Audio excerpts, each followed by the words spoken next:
Donc nous voilà dans le module 2, visualiser ses flux d'argent. Comme je te dis, pareil, un petit tableau, pas très compliqué, il y a 3 colonnes, il y a les entrées d'argent, hein, tout ce qui est salaire, aide, revenus annexes, je sais pas moi, revenus IMO, revenus IMO, on va rester là-dessus, parce que les revenus boursiers pour les suivre, c'est pour moi, comme je te l'ai déjà dit, pour moi ça fait partie d'un suivi autre, et si tu suis cette formation, l'objectif c'est d'abord de sortir du découvert pour faire une épargne de précaution.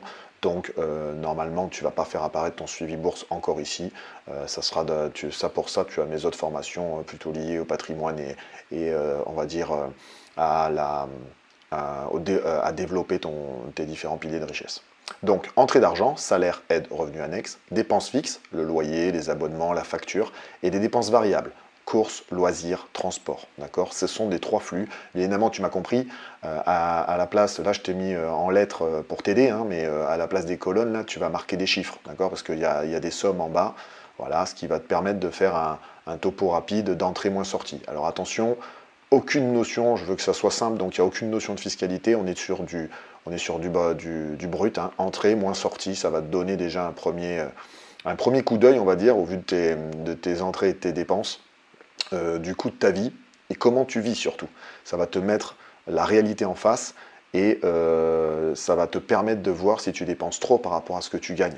Et donc là, c'est un sort de déclic qui va te permettre de lancer ton habitude de suivi et donc de mieux regarder tes flux et donc de mieux gérer ton argent. Tu n'as pas besoin d'être précis, tu peux mettre à l'euro près, hein, on n'est pas dans la virgule, etc. Comme je te dis, l'objectif c'est de le garder simple pour pouvoir le suivre et le maintenir dans le temps. Là, l'objectif, c'est de voir, comme je te dis, tes entrées d'argent et tes dépenses fixes et tes dépenses variables. That's all, d'accord? Sachant que, par exemple, dans les dépenses variables, il peut y avoir ton épargne. D'accord? Mais bon, normalement, si tu veux sortir d'abord de ton découvert pour faire de l'épargne, tu es un peu en difficulté, ou tu l'as déjà prévu, mais donc ça te met en difficulté, donc l'objectif c'est de sortir de ton découvert. Donc reste là-dessus, entrée d'argent, dépenses fixes, dépenses variables. Et après, tu verras bien. Tu remplis ces 2 colonnes, tu peux, pareil, utilise mon fichier Excel avec ce qu'il faut, tu prends le temps de le faire, hein, tu prends tes relevés de compte, tu prends tes relevés de compte voilà, de ton dernier mois par exemple, et tu peaufines en marquant tous tes flux d'argent afin d'avoir le meilleur visuel. Ça va te permettre de poser sur papier et ça va surtout te permettre de voir ce déclic en disant par exemple que tu dépenses trop par rapport à ce que tu gagnes et donc il va falloir que ça va t'emmener au module d'après, donc à enclencher des actions rapides pour diminuer par exemple des coûts qui ne sont pas essentiels, donc plutôt par exemple dans les dépenses variables par exemple pour commencer. Ok?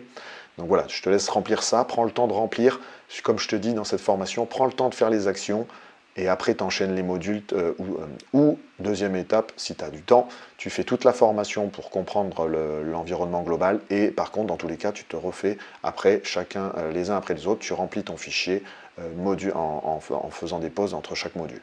Je te donne un conseil, tranquillement, fais les modules l'un après les autres, comme ça à la fin tu as ton fichier de rempli et tu pourras réajuster en re-regardant des modules. Voilà, donc après ces petites parenthèses, on passe au module 3 où on va tout de suite mettre en place des actions rapides afin de te donner un élan pour diminuer tes dépenses, par exemple une partie de tes dépenses variables. On se retrouve tout de suite dans le module 3.